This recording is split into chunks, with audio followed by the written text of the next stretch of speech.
کر کے آئے گی یا اس کی بچی لے کر کے آئے گی؟ ہے کہ نہیں؟ اگر وہ خود چلتا پھرتا رہتا خود ہی جا کر کے لے آتا، لیکن ہو سکتا ہے وہ خود خدمت نہ کر سکتا ہو آپ کی، تو ظاہر بات اس کے لیے خدمت کریں کون؟ اس کی بہن کرے، اس کی بیوی کرے، اس کی ماں کرے، اس کی بچی کرے، ہے کہ نہیں؟ تو مجبور ہو کر کے، اگر بڑا بھی گھر ہو، کشادگی بھی ہو، پھر بھی عورتوں کو کسی بھی طریقے سے پردہ کر کے آنا ہوگا، اپنا ہاتھ بڑھانا ہوگا، ہے کہ نہیں ہے؟ آواز دینا، کوئی بھی صورت ہوگی کہ عورتیں خدمت کرنے کے لیے تیار ہوگی۔ تو ایسی صورت میں بیمار کی عیادت کے لیے جب انسان جائے تو خصوصی طور پر اس کا لحاظ کرے کہ ادھر ادھر نظر نہ آئے۔ تو میں عرض کر رہا تھا کہ عبداللہ بن مسعود رضی اللہ تعالی عنہ ایک مریض کی عیادت کے لیے گئے، تو ان کے ساتھ بھی چند لوگ گئے، تو ہو سکتا ہے کہ ایسا ہی چھوٹا گھر ہو کہ ایک عورت مثلا ہوتا ہے پانی لا کر کے رکھ دے رہی ہے اپنا پردے میں آ کر کے، لیکن جب پانی وغیرہ رکھے تو ظاہر بات کھلے گا، اس طریقے سے اور کچھ رکھ دی۔ تو ایک صاحب تھے ان کے ساتھ جو اس کی طرف بار بار نظر اٹھا کے دیکھ رہے تھے۔ تو حضرت عبداللہ بن مسعود رضی اللہ عنہ نے فرمایا کہ اگر تمہاری نظروں کو پھوڑ دیا جائے، تمہاری نظریں پھوٹ جائیں، تمہارے لیے بہتر ہے یہ، اس لیے کہ تم یہ مقصد کے لیے یہاں پر نہیں آئے ہو، ہے کہ نہیں ہے؟ اور ویسے بھی ایک مسلمان کو کیا حکم ہے قرآن مجید میں؟ کس بات کا حکم ہے؟ قل للمؤمنین یغضوا من ابصارہم ویحفظوا فروجہم، آپ مسلمانوں سے کہہ دیجئے کہ اپنی نظروں کو نیچی رکھیں اور اپنی شرمگاہ کی حفاظت کریں، اور مسلمان عورتوں سے بھی کہہ دیجئے کہ اپنی نظروں کو نیچی رکھیں اور اپنی شرمگاہ کی حفاظت کریں۔ تو آٹھواں ادب اس چیز کو ملحوظ رکھنا چاہیے کہ اگر جانا ہے کوئی ایسا گھر ہے تو ضرورت ہی بھر ادھر ادھر نہیں دیکھنا چاہیے، بلکہ ضرورت کو مد نظر رکھنا چاہیے۔ نواں ادب اس بات کو ملحوظ رکھنا چاہیے کہ بہت زیادہ سوال کرنے سے انسان پرہیز کرے۔ ایک دلچسپ واقعہ لوگوں نے بیان کیا کہ ایک شخص تھا، اس کا ذرا ایکسیڈنٹ ہو گیا تھا، کہیں اس کا ایکسیڈنٹ ہو گیا، تو ہر آدمی جو جائے تو اس کی تفصیل پوچھنا شروع کرے، ہر آدمی جائے اس کا تفصیل پوچھنا شروع کرے۔ تو اس نے کیا کیا ٹیپ کر کے رکھ لیا، اور جب کوئی آتا ہاں کیسے ایکسیڈنٹ ہوا، اس وہ سوئچ جو ہے آن کر دیتا، چلو بھائی معاملہ ہے کہ نہیں؟ تو یہ اسے الجھن اور پریشانی کیوں پیش آئی؟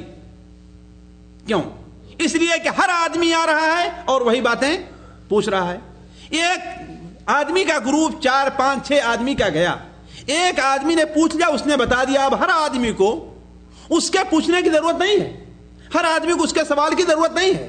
تو عرض کرنے کا مقصد ہوتا ہے کہ بیمار ایسا ہو کہ اسے بار بار بولنے کی طبیعت نہ ہو، ہمت نہ ہو، وہ مریض ہے، بار بار بتانا نہیں چاہتا ہے۔ اور بہت سی ایسی چیزیں ہوتی ہیں کہ انسان اگرچہ مثال تو اگر کسی کا ایکسیڈنٹ ہو اور غلطی اس کی ہے، آپ اس سے پوچھنے جائیں بار بار تو وہ شرمائے گا نہ بتاتے ہوئے۔ اب آپ کہنا کیسے ہو گیا ایکسیڈنٹ، ارے کیسے ہوا، تو یہ بات بڑی غیر معقول سی ہے۔ تو عرض کرنے کا مطلب صرف ضرورت بھر، ہاں بھائی طبیعت ٹھیک ہے، خیریت ہے، آرام ہے، کیا ہے، بس یہ پوچھ لیا جائے، یہ نہیں کہ اس کی پوری تفصیل ہی آپ جاننا چاہیں، ہے کہ نہیں؟ بعض لوگوں کو ہم نے یہ دیکھا ہے کہ نہیں کہ یہاں تک جاننے کی مثال کسی کا آپریشن ہوا ہے تو یہاں تک جاننے کی کوشش کرتے ہیں کہ ہاں بھائی وہ آپریشن کہاں ہے، بھائی ہو سکتا ہے اس جگہ وہ دکھانا نہیں جاتا ہے۔ میں بتا رہا ہوں، میرے سامنے یہ بات آئی ہے کہ نہیں ہے؟ ایک صاحب جو ہے وہ آپریشن کرائے کہ اس کا وہ اپینڈکس کا نہیں، یہ ہوتا ہے نا ہرنیا کا، اور ظاہر بات ہرنیا کا آپریشن وہ ناف کے نیچے دائیں طرف یا بائیں طرف کرتے ہیں، ہے نا؟ ہر آدمی وہ نہیں چاہتا کہ اس جگہ کو لوگوں کے سامنے کھول کر کے ظاہر کرے۔ اب دیکھا کہ ایک صاحب ہیں وہ اشارے سے یہ چاہتے ہیں کہ ہاں دیکھیں وہ کہاں آپریشن ہوا ہے، کوئی ضرورت نہیں بھائی اس کے دیکھنے کی، آپ کو معلوم ہے نا کہ آپریشن ہوا ہے، ٹھیک ہے، کوئی ضروری نہیں کہ آپ اس کے بارے میں پوچھیں ہی۔ تو جو آدمی مریض کی عیادت کے لیے جائے، کوئی ضروری نہیں ہے کہ ہر چیز وہ معلوم ہی کر لے، بلکہ اسے کم سے کم سوال کرنا چاہیے۔ 10ویں چیز یہ ہے کہ زیارت کے وقت رقت، نرم دلی اور بلکہ رونے کی کیفیت ہونی چاہیے۔ یہ نہیں کہ ہاسپٹل میں گیا وہاں بھی کھیل رہا اور مذاق کر رہا ہے، وہاں بھی کھیل رہا ہے اور مذاق کر رہا ہے۔ مذاق کرنے کا، ہنسی کرنے کا ایک وقت ہوتا ہے، ایک جگہ ہوتی ہے، ہر جگہ ہنسی اور مذاق مناسب نہیں ہوا کرتا۔ 11واں جس چیز کو مد نظر رکھنا چاہیے وہ بڑی اہم ہے، اور اسے ذرا آپ غور سے سنیں. وہ یہ ہے کہ میت کے لیے دعا اور دم کا جو جائز طریقہ ہے اس کو استعمال کرنا چاہیے. اور یہ ایسا ادب ہے جو آج بالکل چھوٹا ہوا ہے, بالکل چھوٹا ہوا ہے. آج اس کے بدلے لوگ سمجھتے ہیں کہ جس مریض کی عیادت کے لیے جائیں اس کے لیے ہم کچھ لے کر کے جائیں, ہے نا. اگر ایک ساتھ 4 یا 5 آدمی جا رہے ہیں تو ہر آدمی کوشش کرتا ہے کہ ہمارے ہاتھ کے اندر ایک تھیلی اور ایک کیس ہونا چاہیے, حالانکہ اس کی خاص ضرورت نہیں ہے کہ نہیں ہے. اور جو لوگ زیادہ ماڈرن بننا چاہتے ہیں وہ پھول کا ایک ہے گلدستہ ہے تحفہ لے کے جایا کرتے ہیں. یہ ساری چیزیں اگر مان بھی لیا جائے, خاص طور کھانے اور پینے کی چیزیں جو ہیں وہ مفید ہو سکتی ہیں, لیکن زیارت کا اصل مقصد یہی نہیں ہے. زیارت کا اصل مقصد ہے کہ آپ جو ہے اس کے لیے دعا کریں اور خود آپ اس اجر کے اندر شریک ہوں. تو جو انسان زیارت کرنے کے لیے جائے اس چیز کو ضرور مد نظر رکھنا چاہیے. اور آج بدقسمتی سے یہ سنت ہے جو بالکل چھوٹی ہوئی ہے, خصوصاً عورتوں کے درمیان. تو یہ سنت قطعاً پائی ہی نہیں جاتی الا ماشاء اللہ, بلکہ مردوں کے درمیان بھی یہ سنت عام طور پر قطعاً نہیں پائی جاتی ہے. اگر 24 گھنٹے کے اندر ایک مریض کی زیارت کرنے والے 10 آدمی آتے ہیں تو شاید ہی کوئی آدمی تھے جو اس کے لیے دعا کرتا ہو. حالانکہ اللہ کے رسول صلی اللہ علیہ وسلم کا فرمان ہے کہ آپ نے فرمایا اذا حضرتم المریض, جب تم مریض کی یا وہ شخص جس کے موت کا وقت ہے وہاں پر پہنچ جاؤ تو تم اس کے لیے دعا کرو, بھلی بات ہی کرو, اس لیے کہ تم جو بات کہتے ہو فرشتے اس کے اوپر آمین بولتے ہیں.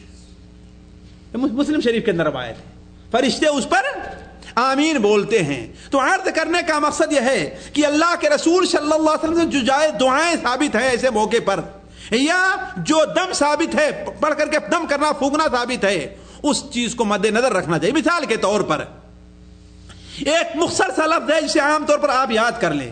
بخاری شریف کے اندر ہے کہ اللہ کے رسول صلی اللہ علیہ وسلم نے ارشاد کی, حضرت عبداللہ ابن عباس کی روایت ہے, حضرت عبداللہ ابن عباس کی روایت ہے کہ اللہ کے رسول صلی اللہ علیہ وسلم جب کسی مریض کی عیادت کو جاتے تھے تو آپ کیا فرماتے تھے؟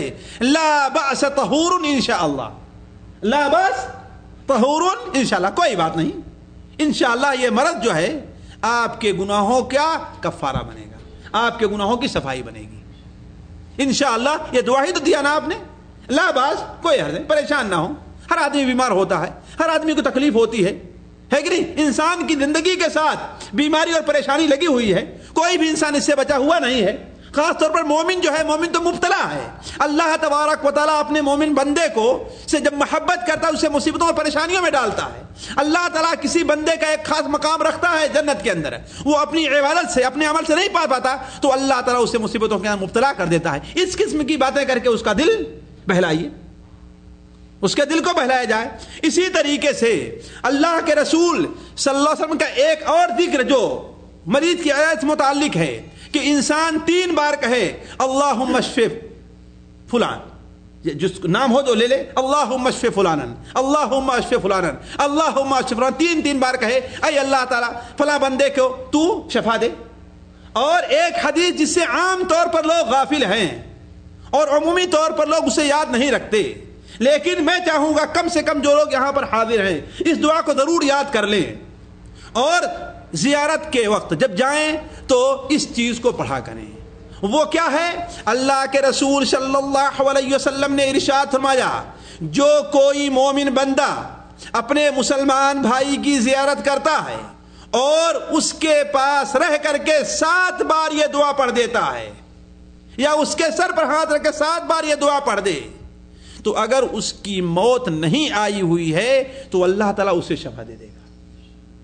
اسأل اللہ العظیم رب العرش العظیم ان یشفیک, اسأل اللہ العظیم رب العرش العظیم ان یشفیک, اسأل اللہ العظیم رب العرش العظیم ان یشفیک. بہت مختصر سی دعا ہے. میں عظیم رب کے سے یہ سوال کرتا ہوں جو عرش عظیم کا مالک ہے کہ تمہیں شفا دے دے. اسأل اللہ العظیم رب العرش العظیم ان یشفیک. تو یہ مختصر سی دعا ہے, عام طور پر لوگ اس کو یاد کر سکتے ہیں. اردو زبان میں آپ دعا کر دیجئے, پنجابی میں دعا کر دیجئے, ہندی میں دعا کر دیجئے, کسی بھی زبان میں آپ اس کے لیے دعا کر سکتے ہیں.